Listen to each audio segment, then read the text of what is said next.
We are back after the greetings and welcome everyone who has entered in the past half hour.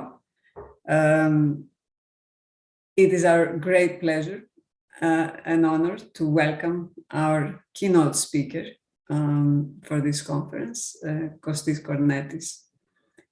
Είναι μεγάλη χαρά μας που καλωσορίζουμε τον κεντρικό ομιλητή του συνεδρίου μας, Κωστή Κορνέτη. Η ομιλία του θα γίνει στα αγγλικά.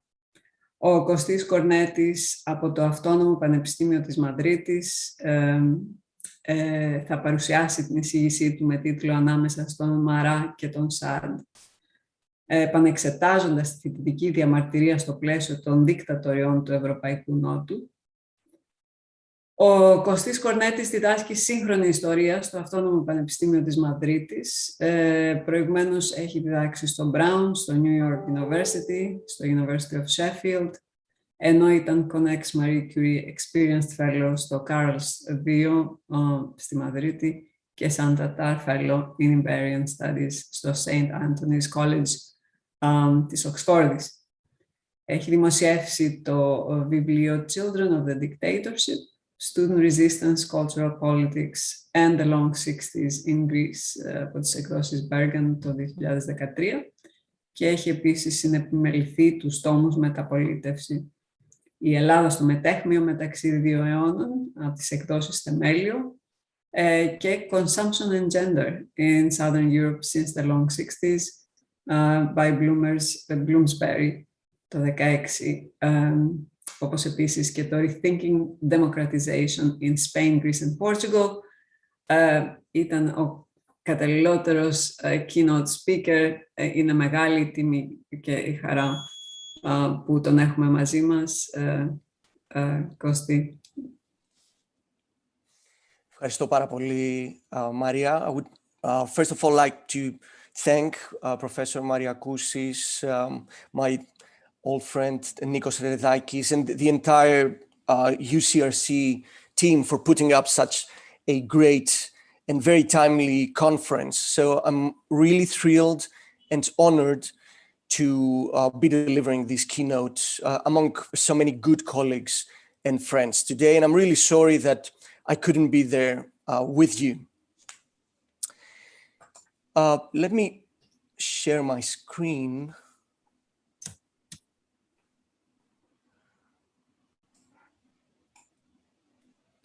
Okay. Can you see that? Yes. Okay, good.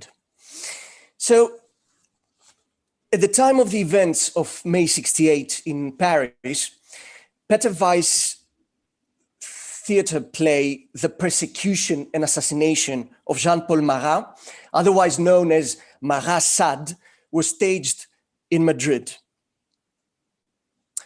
It provoked a heated debate in the Spanish press.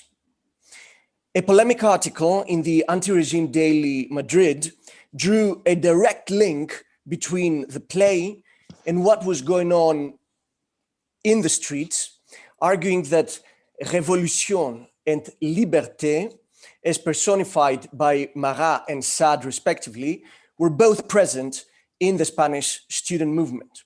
And I quote from the article, this is the original.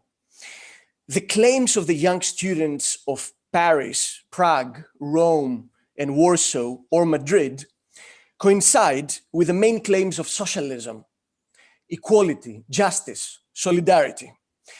These are the words of Marat. But in Madrid, Rome, Warsaw, Prague, departing from very different situations, if not conflicting ones, these youths also at the same time are shouting the words of Sade, freedom. So today, I would like to argue that this was a quite acute description of the dual character of the student movements of the long 60s, not only in Franco-Spain, but also in authoritarian Greece and Portugal. And I'm going to come back to the periodization in a second. I will discuss the ideological and countercultural characteristics of the Spanish, Greek, and Portuguese student mobilizations against the respective dictatorships and highlight their similarities and differences, as well as their relation to the various protest waves in Western Europe in the late 60s and early 70s.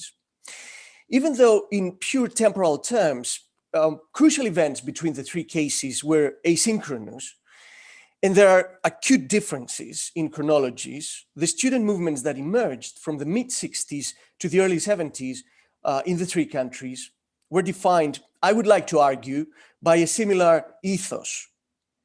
My intention is to create a periodization that reconciles different emblematic moments in distinct contexts. I find particularly useful the term coined by British historian Arthur Marwick, the Long Sixties, which denotes precisely an era that stretches from the late 50s to the mid 70s, which coincides with the downfall of the regimes in question. While Marwick had Italy, France, Britain, and the US in mind, I argue that this kind of chronology also makes sense for Spain, Greece, and Portugal. Cultural theorist Frederick Jameson similarly coined the term high 60s for the period in question, 67 to 74 in particular. It was a period of late capitalism, characterized by a parallel hardening of global authoritarianism with coups d'etats and military interventions throughout the global south, but also with a spectacular rise of anti-authoritarianism with social movements and the rise of counterculture. As I will claim, the Greek, Spanish, and Portuguese student movements of the late 60s and early 70s could be considered as alternative version of the radical 60s elsewhere, crafting what I call a decentered 68.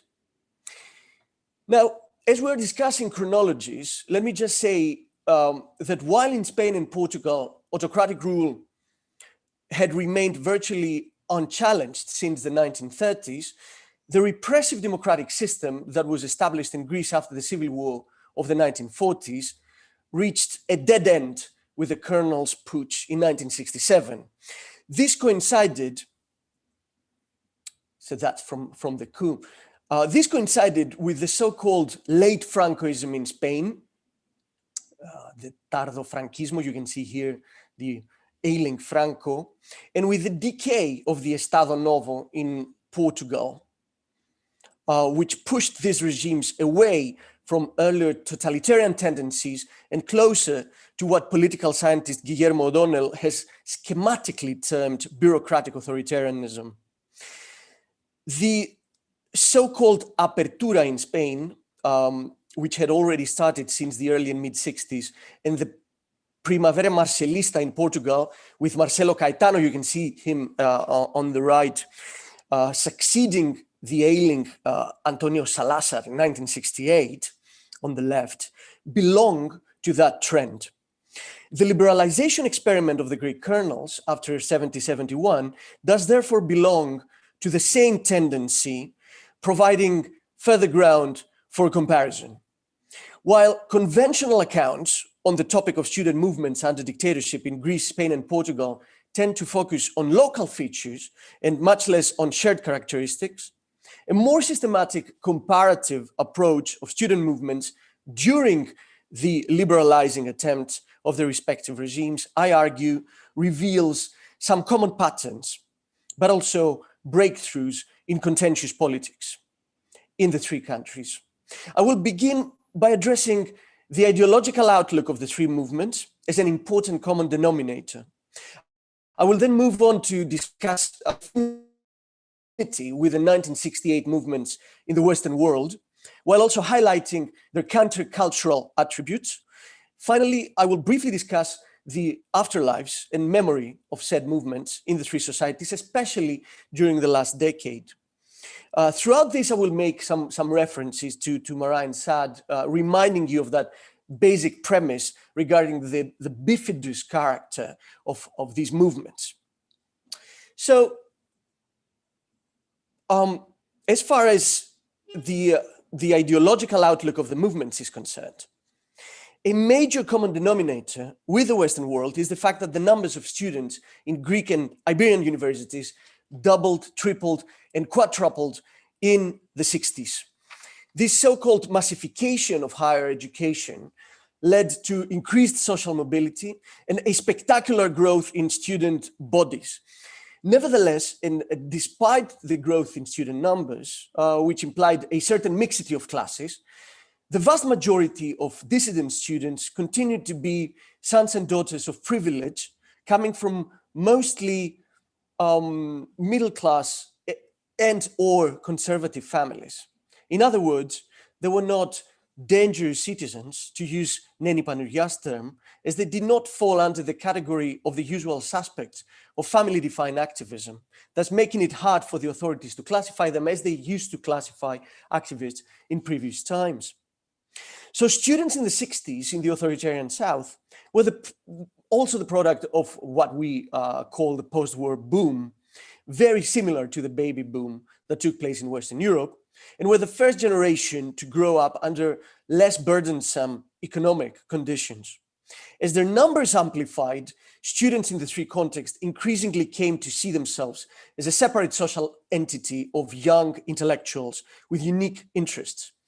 It is not the first time that students protested collectively in the three countries, of course, but the rising numbers, again, contributed to a conviction that they were the vanguard of their countries with a moral obligation towards their nations. The radicalization of Spanish, Greek, and Portuguese student bodies from the mid and late 60s onwards constituted a protest cycle, namely a protracted period of political grassroots activism that started in the beginning of the decade with the main demand of democratization. Elements of effervescence and avant-garde militant action were present throughout the 60s. In fact, certain events could be considered pioneering in terms of contentious politics on a European level. For instance, in 1965 in Spain, student protests led to the abolition of the Francoist student union, the CEU. A year later, in 1966, the Catalan Capuchinada took place, the occupation of a Capuchin convent right outside Barcelona by rebelling students. This was an unprecedented event forging a combative spirit. You can see an image from that.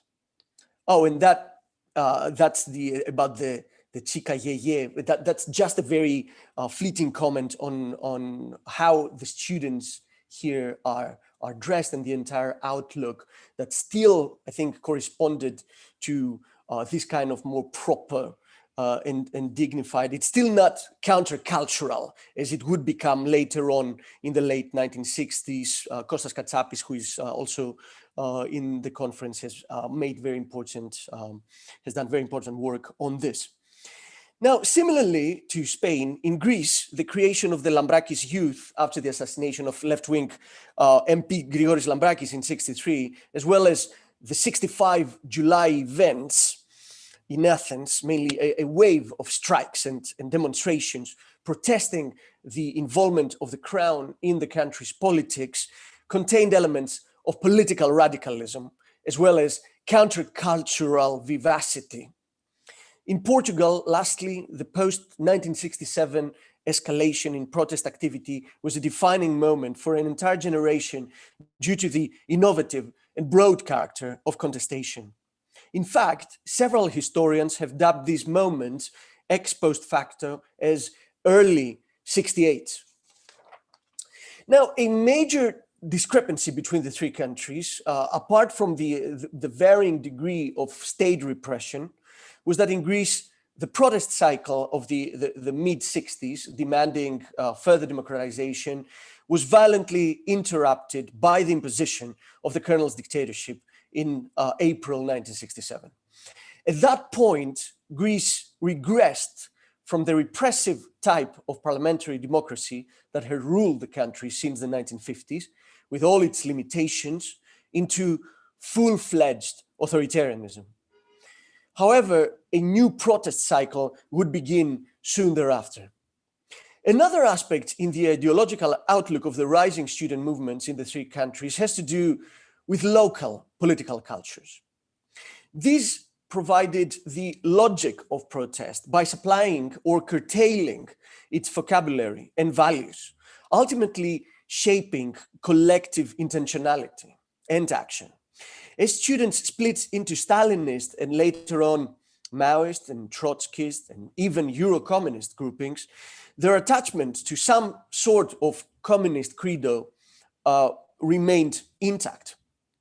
Their allegiance to basic Marxist principles and to a large extent to the communist parties themselves, the KKE, the PC, and the PSP, as exponents of the only true alternative to authoritarianism, remained unchallenged.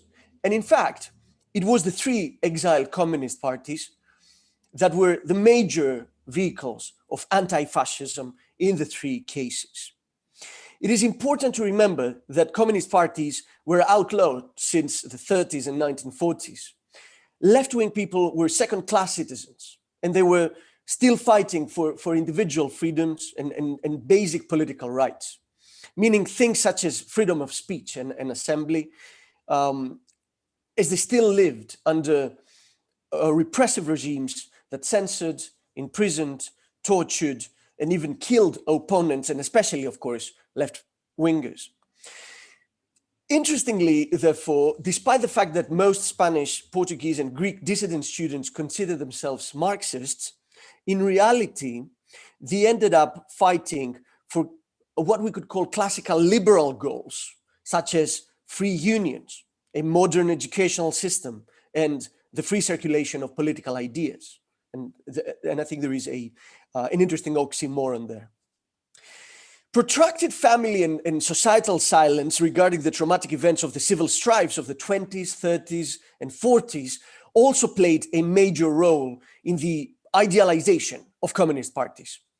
The student movements in the authoritarian South did not shift from protesting against political and economic exploitation to social and cultural alienation, nor did they fully reject Stalinist authoritarianism. What I'm saying is that the basic principles of the hegemonic left-wing ideology and practice were never seriously cast in doubt. Southern European students embraced the communist parties as leading players in contentious politics, which in turn did not allow for major ideological breakthroughs.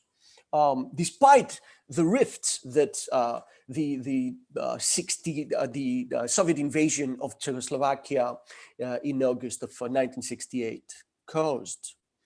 To these young people nurtured with the teachings of the traditional left, it was often quite puzzling that communist parties were sidelined and criticized by most 68 movements in the West. There are, of course, differences in the ways in which young activists in the late 60s understood the communist past. A major discrepancy lies in the fact that in Greece, there was a longing for more information about the 1940s generation, the generation of the resistance, which was quite idealized in popular readings, such as Dominique Eudes' Les Capetagnos, but also a much diffused tendency in later years to sing guerrilla songs. At the same time, however, in Spain, there seemed to be no nostalgia whatsoever for the Republic and the communists of the 1930s, who were associated with trauma and defeat. Similarly, the booming anarchist culture of the 1930s, Barcelona, inspired very few Spaniards throughout late Francoism. In Portugal, lastly, the time lag that separated the 60s from the 20s was too long for the students to be able to identify with the much troubled Republican years that preceded the Estado Novo. But what were the links between the 68 events elsewhere and anti-regime students in the three countries? 1968 is a crucial moment, not least because cultural transfer around the globe shaped the political conscience of the respective student movements. Cross-national diffusion of protest led to the adoption of similar strategies concerning organization, action forms, ideological frames. We could call this as the transmission of a master frame of the radical left. militant students became convinced that they were part of a global generational movement of contestation. Solidarity, imagination, subversiveness became leitmotifs in this international language of dissent. May 68 in France, in particular, was a watershed on many levels. It signified the synchronization of certain networks, especially of expat student communities, which played a major role in the diffusion of this new culture of protest. The parallel occupation of the Greek, Spanish, and Portuguese student residences at the Parisian Cité Universitaire during May 68 was the apogee of a common understanding amongst these revolutionary expats. This is from the occupation of the Greek house of the Fondation Hellenique, and you can see the slogans there. Konstantinos Tsoukalas, who talked before, definitely has very vivid memories of this. This is from the occupation of the Colegio de España, the Spanish house of the Cité Universitaire, and you can see the graffiti. Now, this fact is highlighted, this synchronization between the three communities, expat communities, is highlighted by the manifesto that was issued by the Greek occupants, expressing at the same time the resistance to the Greek junta, the support for the French movement, and their solidarity to the Spanish and Portuguese counterparts. And this is a stencil of that time, where you can see Patacos grouped together with Salazar, Franco, and de Gaulle. The Spanish publishing house Ruedo Ibérico and the famous bookshop of François Maspero, La Joie de Lire, were the key meeting points for dissident expats from all three countries in Paris, such as the editorial team of the Portuguese journal Cadernos de Circunstancia or the Greek resistance journal Poria, whose main editors were Manuel Villaverde Cabral and Angelos Elefandis and Nikos Hadjinikolaou, respectively. The effect and circulation of these publications was widespread, as was their impact on anti-regime circles at home.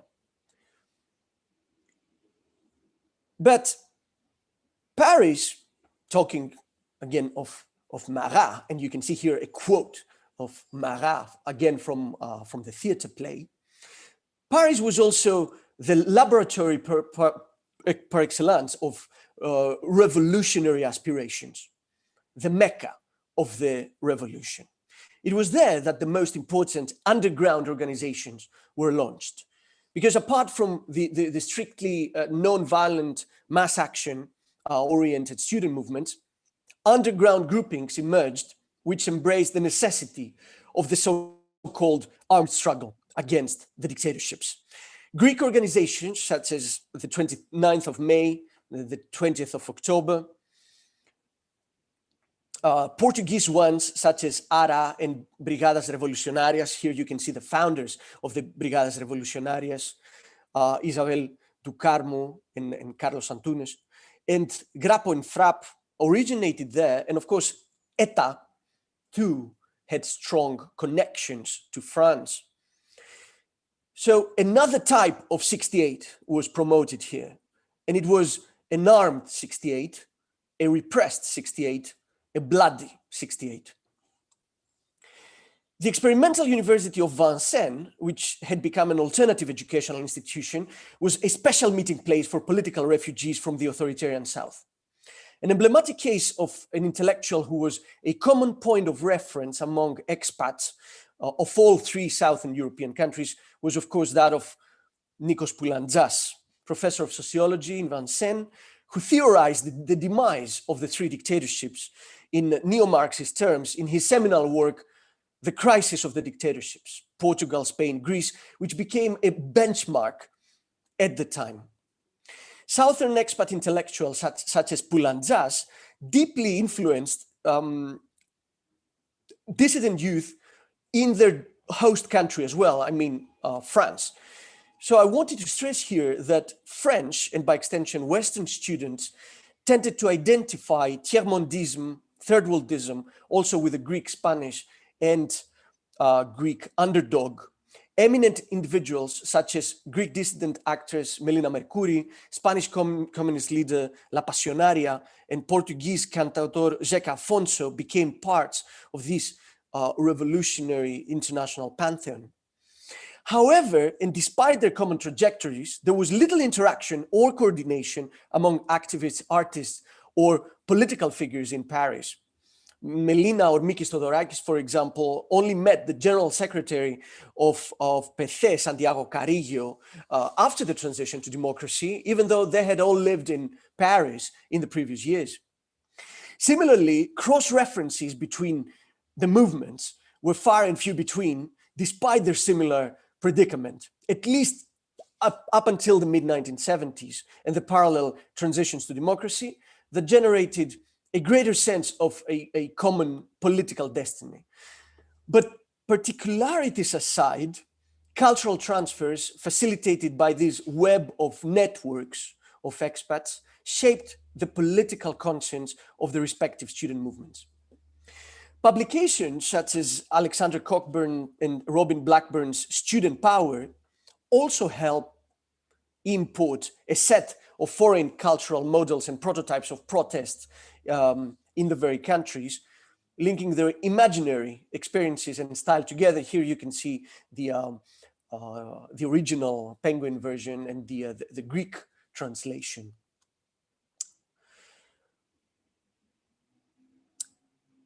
Cross-national diffusion of protest led to the adoption of similar strategies with the 68 movement by the homegrown activists who adopted a common repertoire of organization and action, autogestion or self-management, action based on occupations, mainly of university buildings, as well as the creation of comité of struggle, are among the most important tendencies that they shared. More importantly, homegrown student movements shared with the 68 movements a utopian element. As May 68 posed the problem of defining the subjects of history, the role of the individual in the historical procedure was transformed, making students consider themselves for the first time as vehicles of historicity and factors of social change. This is a shared characteristic of the global 60s, the perception of the movements that they could change the world, that one could change the world here and now, hic et nunc. This shift had an impact on Greek and Iberian students too, as traditional barriers were lifted and activists perceived themselves as able to intervene in history's course. We see that in the case of the university occupations of Madrid. This is from Complutense in 1968, the university occupation. You can see here their police on horseback ready to storm against the students in Barcelona, in Coimbra, and of course the law school and Polytechnic occupation in Athens in 1973. So there too, the utopian feeling acquired a status of its own, aided by the extreme contingency of the circumstances. During these occupations, students' desires, their beliefs, and their rational expectations intertwined, self-containment dropped, and utopia burst into the stage, albeit for a brief moment. Here we can see students outside the Polytechnic writing slogans on a bus. A common element with the Western movements, and one that certainly brought these students closer to Marat, was the appearance of the so-called leftists, a translation of the French term gauchiste. Maoists and Trotskyists immersed into new radicalism inspired by Chairman Mao, Ho Chi Minh, but also Fidel Castro and Che Guevara, and sought mobilization at all costs. Although they shared the radicalism and flamboyance of the comrades abroad in rhetoric, Greek and Iberian leftists did not aim at the immediate mobilization of many individuals for the sake of mobilization itself. However, their actions were defined by as tangible an opponent as an authoritarian, as a dictatorial regime. We need to keep here in mind the vehement opposition to this upsurge of leftism by the traditional communist parties, which were utterly scandalized by the absence of structure on their behalf. Veteran Portuguese communist leader Álvaro Cunhal, the exiled imprisoned and then exiled General Secretary of the PSP, offered one of the best such examples in 1970, and I quote from his statement: "In the path of Lenin, left-wing communism is not only ineffective from the point of view of the revolution, but also counterproductive and plays, consciously or not, according to the rules of the game of fascism." We find similar examples for the other two countries. But leftist students in all three countries were especially responsible for importing the tiers-mondiste frame, namely the idea that the liberation movements in the third world could act as revolutionary compass and a guide that could be transplanted in spite of the different context. Fantasies of anti-colonial and anti-imperialist violence, whereby local authoritarianism was often seen through the prism of US neocolonialism, proliferated in this frame. The dissident impulses and public outrage against the war in Vietnam in particular had resulted in this global disruption. Apart from expats who initiated the armed struggle from Paris, tiers-mondism became central to a number of student organizations in Spain, Greece, and Portugal across the board, which used constant references to Vietnam, Chile, or Thailand to talk about local conditions. This is an early appearance of what in current social movement lingo is termed glocal, so thinking globally, but acting locally. As one leaflet of the Greek Euro-communist grouping Rigas Fereos stated in autumn 1973, right after the toppling of Salvador Allende by General Augusto Pinochet in Chile, in September 1973. Sorry, this is a vignette from Tovima from that time, from Pavlidis, where you can see the American crocodile, well, shedding crocodile tears about Chile, well, having devoured Allende. You can see his broken glasses there. So the quote goes, "Papadopoulos in Greece and Pinochet in Chile shared the same obscurantist ideology. They use the same rough and ready demagogy, the same lies. And it is not strange, because the assassins of the Chilean people and the Greek junta have been trained in the same centers of international subversion in the US. The plans of the people behind the coups have been elaborated by the same officers of the CIA." The Greek students are aware of this, and this is why they shouted in the demonstration of the 25th of September in the center of Athens, "Allende, Allende." The best contribution to the struggle of Chile is the intensification of our own struggle against the common enemy. Their struggle is our struggle. End of quote. Similarly, the Young Communist League in Spain commented on the renewal of the 1953 agreement on the military US bases in Spain and the imminent visit by President Nixon in 1970. Quote, "National independence, solidarity to the Arab, Palestinian, and Indo-Chinese people, out with the Yankee bases from our territory. Nixon out of Spain." Basque separatist organization ETA went as far as to frame the Basque country as Europe's Cuba, backed by Jean-Paul Sartre in his introduction to the transcript of the famous trial of ETA members in Burgos in 1970, which stirred worldwide sympathy.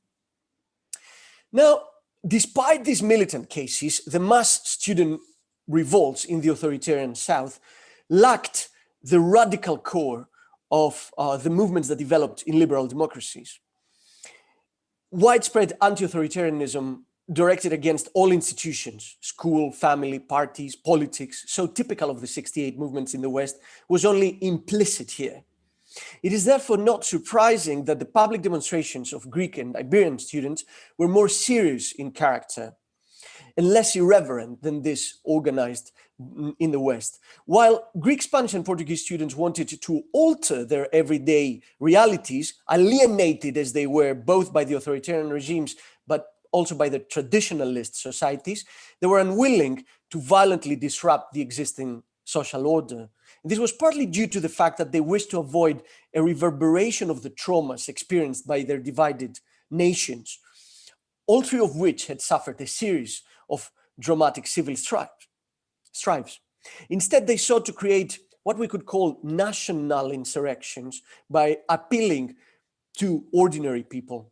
The Polytechnic occupation in Greece in November 73, which was the most spectacular act of mass protest and which we also commemorate today, the most spectacular act of protest during the 7 years of the dictatorship, did not express any aspiration to throw off authority altogether.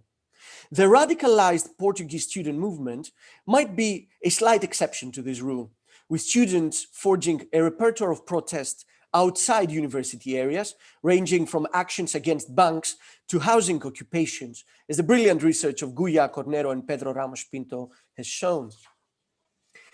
But of course, the cost of participation in protest was far greater in these countries than in the West, as this could entail imprisonment and beating, and torture. You can see here on the left, maquis balauras bearing the visible signs of torture. Anna Papaeti, who is also part of the conference, has done groundbreaking research on this. They could entail exile, they could entail forced military drafting, and of course, death, often through extra-constitutional assassination of students, as in the case of Enrique Ruano. We can see him on the right, a Spanish student leader in Madrid who supposedly defenestrated himself while interrogated by the police.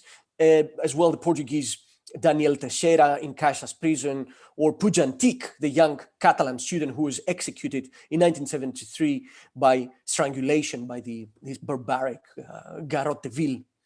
Similarly to Chile, and contrary to Western students, therefore, who had little experience of political terror from above, despite occasional police brutality, Greek, Spanish, and Portuguese protesters had considerable familiarity with state terrorism.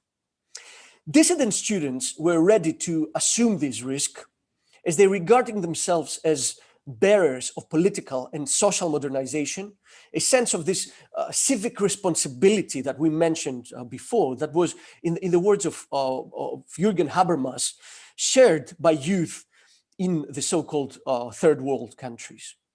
I have to stress here that of the three cases, only in Greece, the student movement was so violently crushed as happened on November 17th, 1973, when the tanks stormed into the Polytechnic.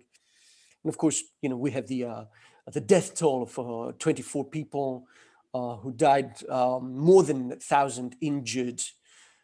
So a tank that really crushed the student utopia for good. But let me briefly now turn to Sade.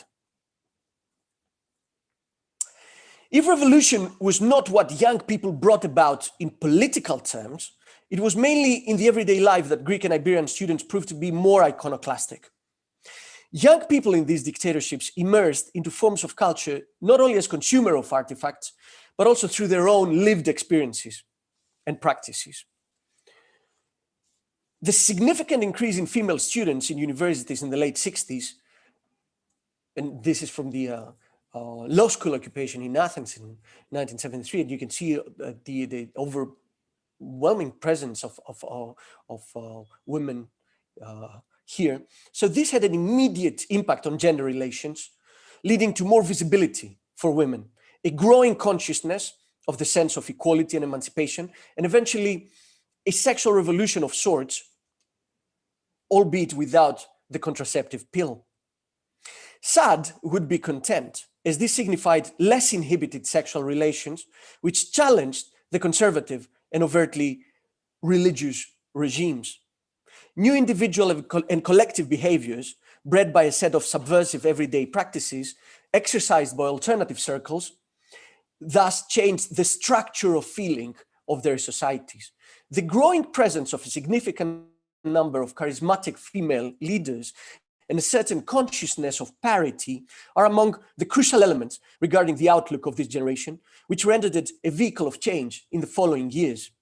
As in most dictatorial regimes, private spaces served as the necessary springboard for an initial silent revolution that would ultimately lead to actual changes.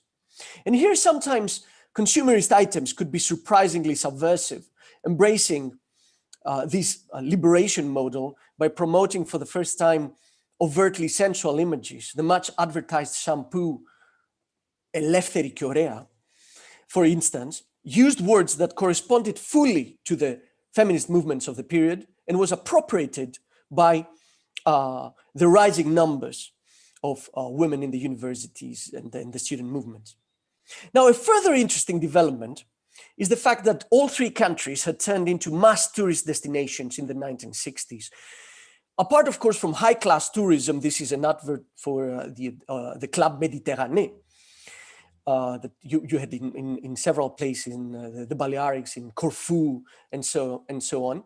But apart from this kind of tourism, the islands of Ibiza in Spain, Crete in Greece with Matala, and the Algarve region in Portugal that we see here became hippie headquarters, where liberal habits in terms of clothing and sexual behavior were openly pursued. This upset both the respective regimes' moral standards and the traditional local societies. The contact zones between the Greek and Iberian youth and the outside world became considerably greater than we tend to believe, as the authoritarian contexts were far from impenetrable. Hybrid forms of culture proliferated, whereby there was a mixture between high and low, elite and popular registers. A major example of this fusion is the way in which the opening up of the regimes, in inverted commas, facilitated the circulation of subversive literature. In Portugal, due to the ongoing colonial wars in Africa, a number of works appeared, including I'm sorry, this is John Lennon. This goes to the previous section. John Lennon in Greece in December of 1967, and you can see him, wearing a traditional, holding a traditional hand-woven bag, a tagari. But this is the what I was pointing at when I was talking about Portugal, and the fact that Frantz Fanon's "Wretched of the Earth," referring to the colonial condition, became a typical point of reference at the time, while Vietnam also became a buzzword for young Portuguese for Angola, Mozambique, and Guinea-Bissau. You can see the Greek translation of Fanon as well by Calvos from 1970. Now, more and more young people in these countries were seduced by the readings of radical thinkers. Irreverent left-wing intellectual Antonio Gramsci, Régis Debray, Guy Debord, Cornelius Castoriadis, and even Che Guevara appeared little by little in shop windows of radical bookshops, radical publishing houses, and so on. Especially German and French philosophers Herbert Marcuse, but also Louis Althusser became points of reference. In fact, Marcuse himself expressed his bewilderment at the fact that his books circulated in Spain. In the words of a Spanish disciple of his, I quote, "Herbert Marcuse was asking me, how is it possible that in Franco Spain so many books of mine are sold?" And it was indeed one of the places in the world where Marcuse's books were sold the most. Of course, they were theoretical books, and they had nothing against the institutions of the Francoist regime, end of quote. So of course, the censorship couldn't really locate them. A broad influx of news, information, literature, theater, and cinema became the tools of what we could call cultural warfare against the regimes. To quote historian Walter Benneker, these were the elements which bred new mentalities. Benneker calls it a culture of disobedience that got widespread in the early 70s. This is Marcuse, the Spanish edition of the One-Dimensional Man. And this is cinema, Woodstock, Jesus Christ Superstar, Woodstock in Athens, Jesus Christ Superstar in Madrid. These were elements that provided, let's say, means for micro-resistances in everyday life, which eventually bred micro-freedoms, in the words of Michel de Certeau. There was, however, an absence of manifest feminist, ecologist, or homosexual component in these movements, keeping them apart from Robert Inglehart's influential thesis that the 68 movements were the product of a post-materialist culture of protest. But despite their hesitant articulation of such demands, and the present hedonism, as I said, in the student movements, these were often restricted by the rigorous guidance and patrolling of the left-wing student organizations. As Portuguese historian Miguel Cardina notes, I quote, "Hedonistic and anti-hierarchical attitudes were incompatible with the spirit of abnegation required by the anti-fascist cause and the conspiratorial prudence the political situation imposed upon people who wished to fight in an organized fashion against the regimes." End of quote. Another tendency in all three countries was the exploration, finally, of local cultural traditions. Tradition, either local or national, became the linchpin in a struggle against the dictator's own appropriation of folk, be it in the form of Greek folk music, Basque national fiestas, or Portuguese folk songs. This is Zeca Afonso in the Portuguese context. Protesters and alternative dissident artists appropriated traditional folk culture as a revolutionary tool. Folk was both inverted and subverted by the artists in question, who turned it into a tool of cultural warfare that undermined the regimes. Once again, it was the regime's unwilling and incoherent liberalizations that provided such political opportunities, these cultural resignifications, let's say, to occur. Now, the regimes in all three countries ultimately collapsed for largely unrelated reasons to the student movements. Of course, in Portugal, we have the colonial wars in Africa and the insurrection within the Portuguese armed forces that led to the Carnation Revolution and the collapse of the regime in April 74.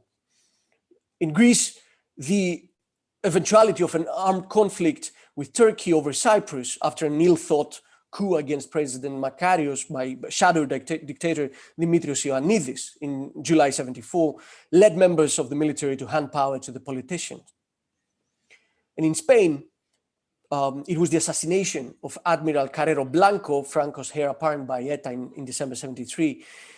But of course, Franco's death in November of 1975, and then the gradual pacted transition, so-called pacted transition, with the involvement of Juan Carlos after the death of the caudillo, that gradually led to parliamentary democracy. Now, still, it was the student movements that had partly discredited the respective attempts of the regimes to liberalize from within. This is clearly reflected through the way in which the Polytechnic occupation was crushed by the colonel's tanks. As I said, the bloodiest reckoning between regime and contestation in the three cases. The introduction of the state of emergency, Estado de Excepción in Spain in 1969, and the hardening of Caetano's politics vis-a-vis the home front in Portugal after his initial relaxation of restrictive measures after 1970. The retaliation of the regimes demonstrates their failure to comprehend the nature and significance of these new social movements. The regimes insisted looking at these movements through the old paradigm of the 20s, 30s, and 40s. They failed, or through the lens of hardcore Cold War politics. They failed to recognize that these acts of defiance helped to awaken civil society, in Victor Pérez Díaz's term, to bring about gradual change of mentalities, while at the same time exposing their own fragilities, the fragilities of the regimes. In combination with progressive clergy and workers in the case of Spain, as well as dissident intellectuals in all three cases, anti-regime students helped erode further the legitimacy of the dictatorships while fostering a collective conviction that change was inevitable. The student movements acted as incubators of new ideas, carving out new boundaries between the public and the private. So it was this clumsy and discontinuous liberalization experiment of the three dictatorships, let's say, trying to change within continuity, that unwillingly, as I said, offered political opportunities. The regime's attempts to evolve into dicta blandas, as is often called, namely a softer form of dictatorship, in lieu of the hard dictaduras, failed precisely because they favored growing mobilization on the one hand, but they also triggered very violent responses on behalf of the regimes. So the regimes' coping mechanisms, let's say, they proved to be much more brutal than the professed liberalization wanted people to believe. Definitely much more brutal than in Western countries. I think it made it really resemble the Latin American model of protest policing, or Eastern Europe for that matter. As Pouladzas said, as he argued, the fact that the dictatorships depended on coercion, ultimately, to block dissent, made it impossible for them to direct their own transformation. Finally, I would like to briefly talk about the afterlives of these movements, the memories, the implications, the impact both in terms of culture and politics at present. How are these events remembered? And why does this matter? Trying to understand the afterlives of these events, I would like to stress the radically different way in which they are remembered in the three contexts. To paraphrase Robert Fishman's conclusion, there is a path dependency that was introduced by the transitions themselves. Fishman said that it's this dependency that defined the course of democratic consolidation, but we might add, it also defined how we tend to remember these events as well. In Greece, the Polytechnic Uprising became the national lieu de mémoire par excellence, symbolizing people's resistance against the dictatorship. Nikos Papadogiannis, who studied this movement during the transitional years, concluded that these were young subjects in motion who acted as a metaphor for change throughout the long green transition, definitely throughout the 1970s, forging an extraordinary resilience of collective action in post-1974 Greece. And this is an interesting phenomenon, especially when compared to other post-authoritarian contexts, where it quickly receded after the transition, notably in Spain. All student movements in Greece after 74 and up to the most recent 2011 encampments of the Greek Aganaktizmeni at Syntagma Square directly or indirectly referred to the anti-dictatorship student movement as the absolute vertex of contentious politics. While the 17th of November, dubbed the Polytechnic, became one of the cornerstones of the Greek transition and democratic consolidation, however, the generation that was directly connected to the events, the Polytechnic generation, gradually became associated, especially by the media, to political opportunism, corruption, the accusations for general cashing in of its past credentials. It's very similar to the 68 movements elsewhere, but there is this idea. I think there's a considerable portion of the public opinion that holds, especially the Polytechnic generation, responsible for the country's ills. A trend that was really reinforced by the emergence of the 2008-2009 economic crisis.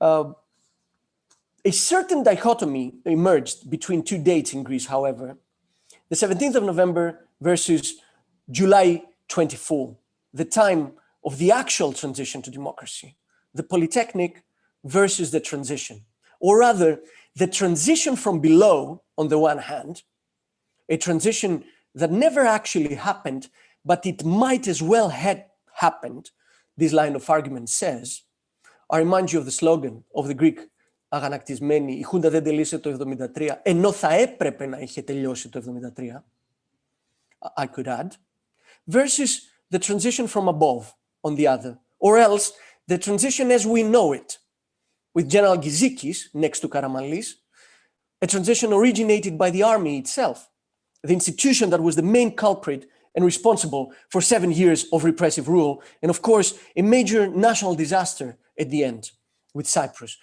If we look at it from a comparative perspective, there is no other country that retains or that commemorates, let's say, these competitive dates.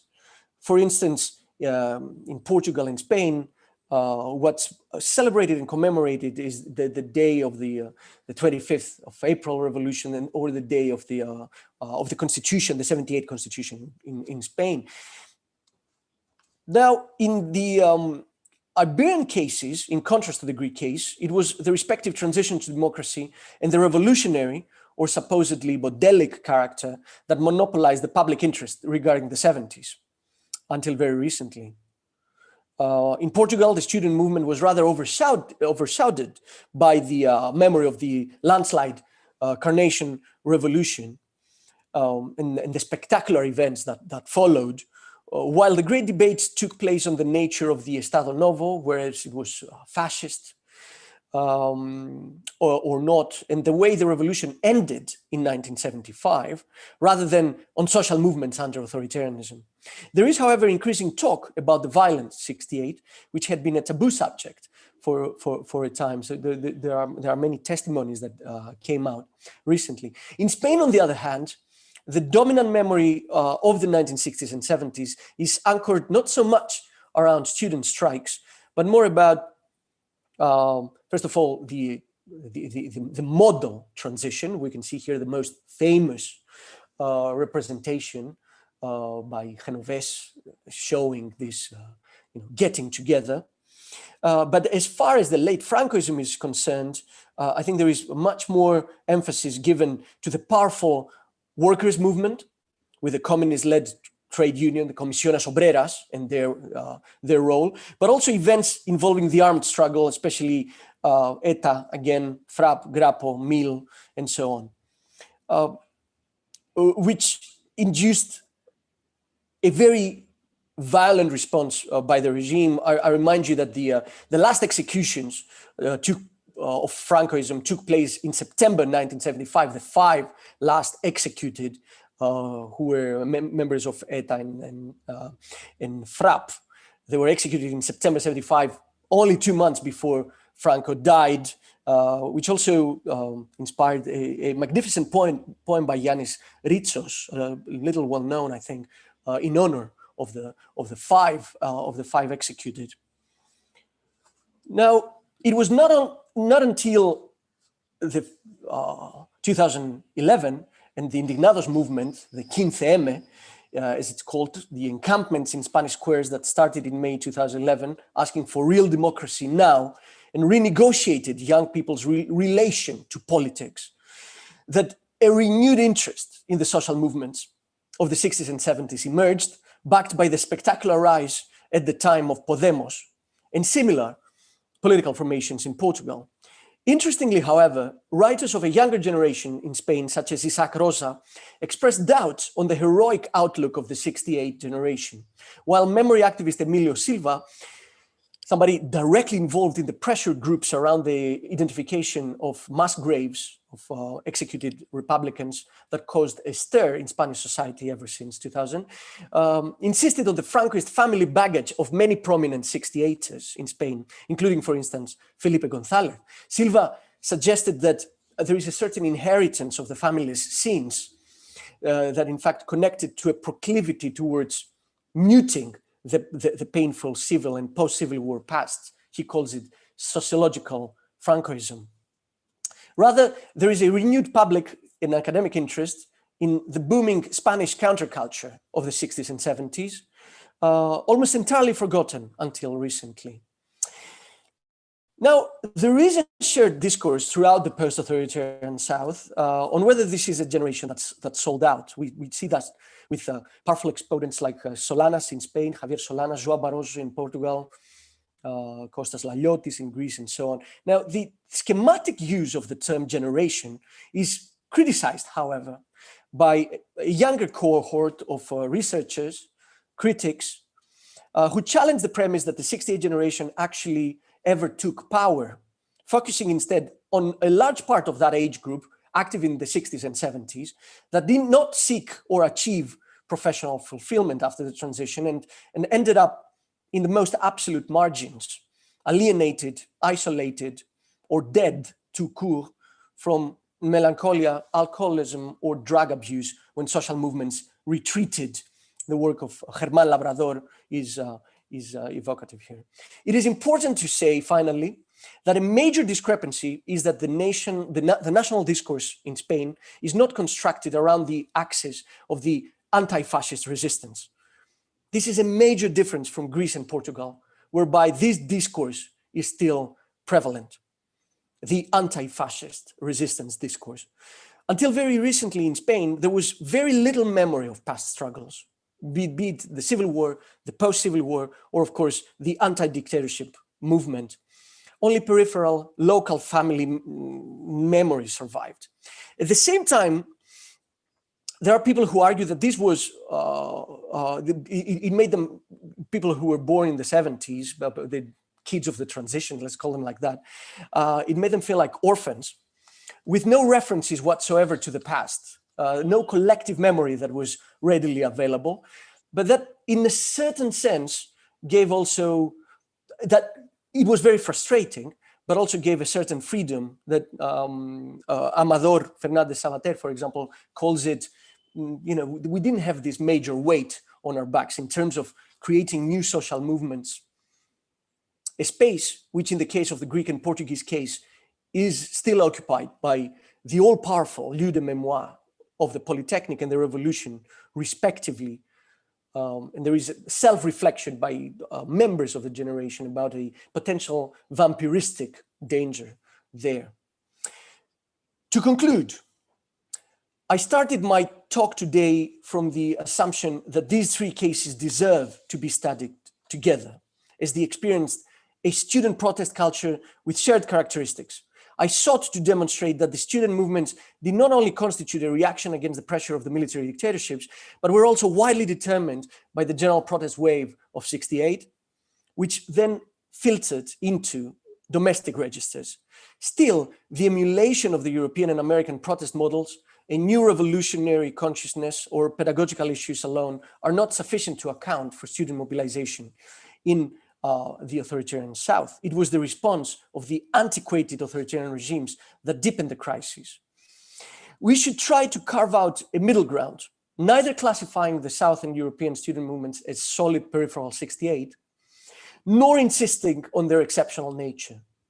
Through the idea of a decentered 68, one should come to understand that the processes of student revolts were global, and that it is precisely in the non-Western Southern European metropolis that they became more complex.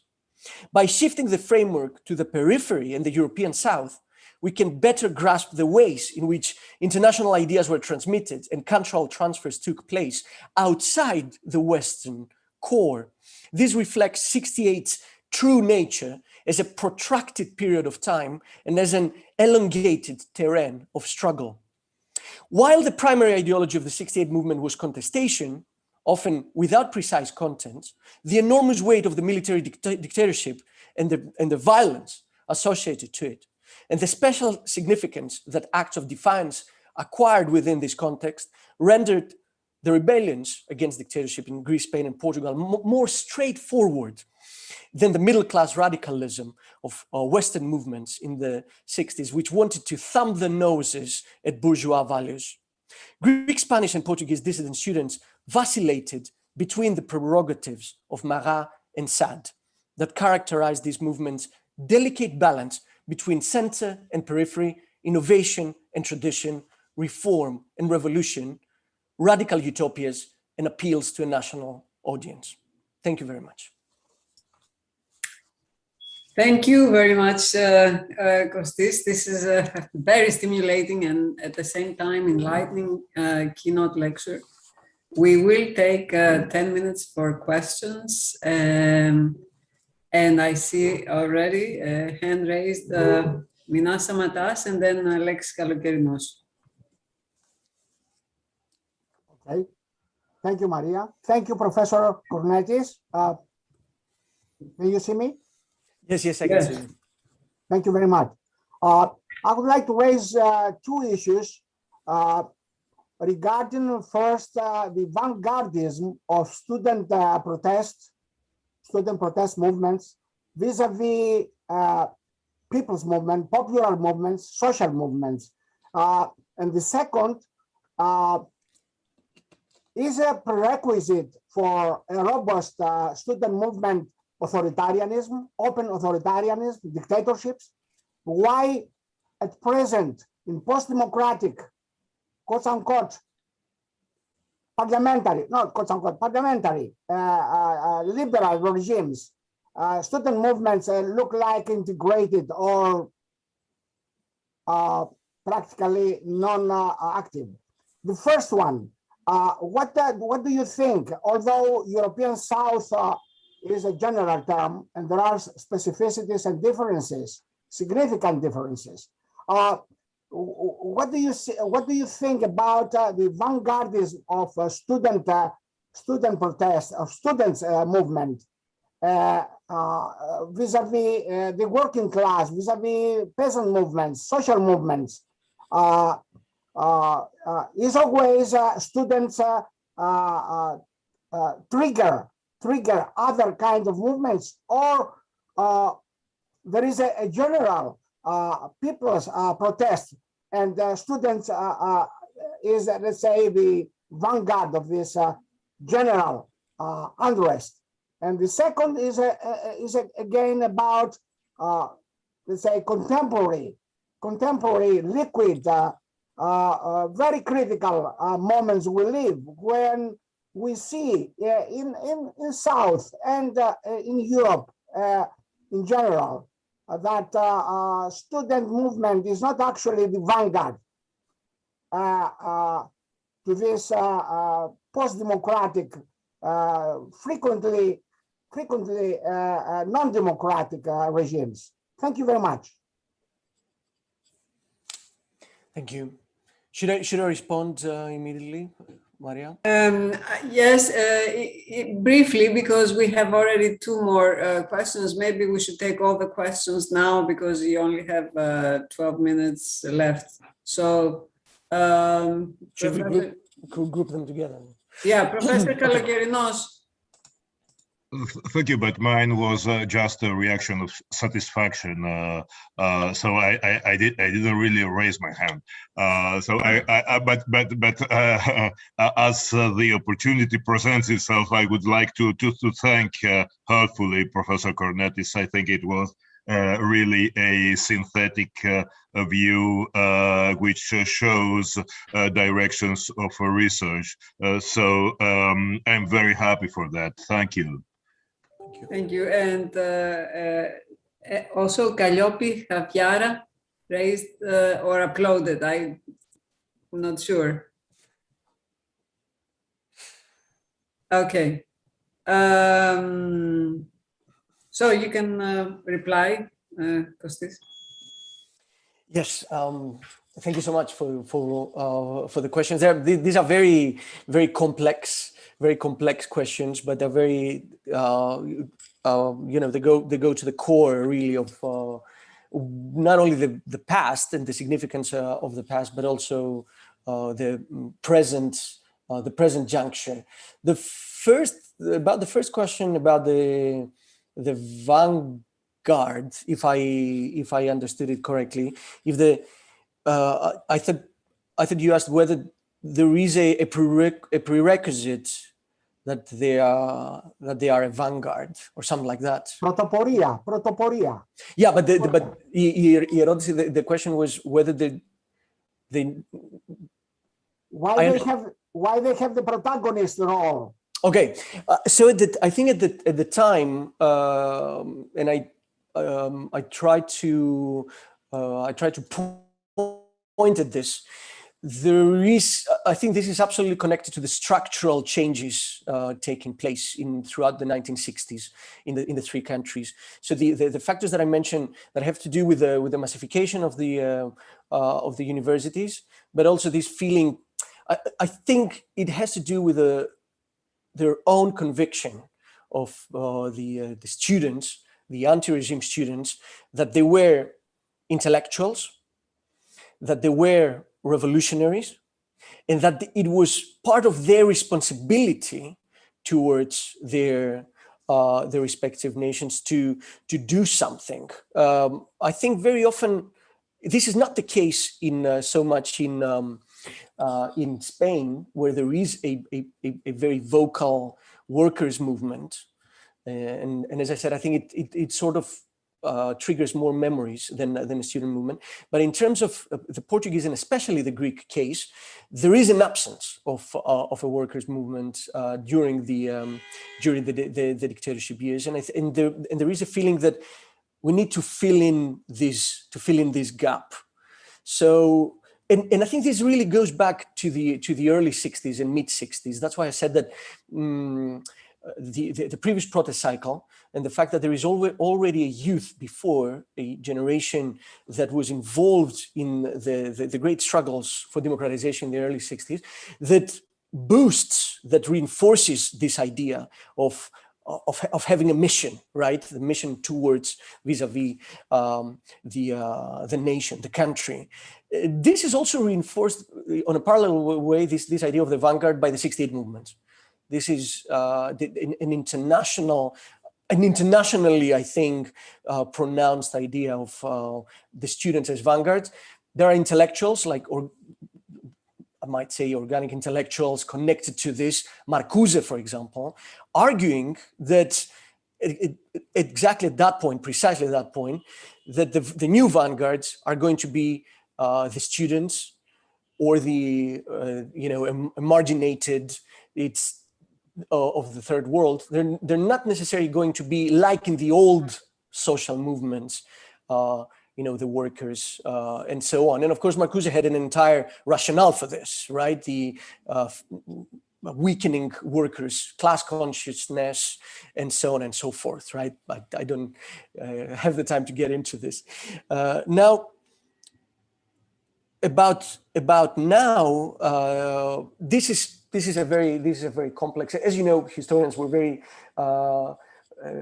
we give very awkward responses very often about the present, but I think that 2011 was an important moment, not necessarily about talking about students, but about the youth. Maybe that's a larger category that we should talk about, which showed that social movements of this type, they, as we know, they spring up, especially in the moments where when you least expect them. So that happened in 2000. So, for example, in Spain, there was so much talk about a generation that was passive, a generation that was demotivated, a generation that had absolutely no interest in political mobilization.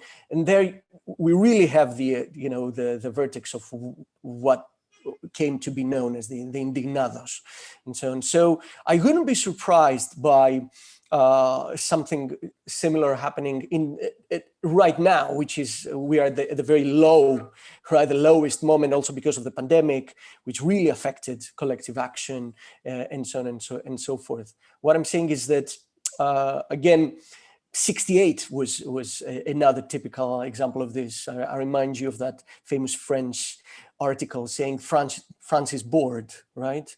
There is nothing happening. People are bored. And then you have this extreme explosion. So I think this, the surprising character of the revolts is what I wanted to stress. I couldn't say more about the peasant or workers' movements and so on. It remains to be seen. Thank you so much. Thank you. We are now at 12:15, and I think we can close. I don't see any other questions. Thank you very much, Professor Kornetis.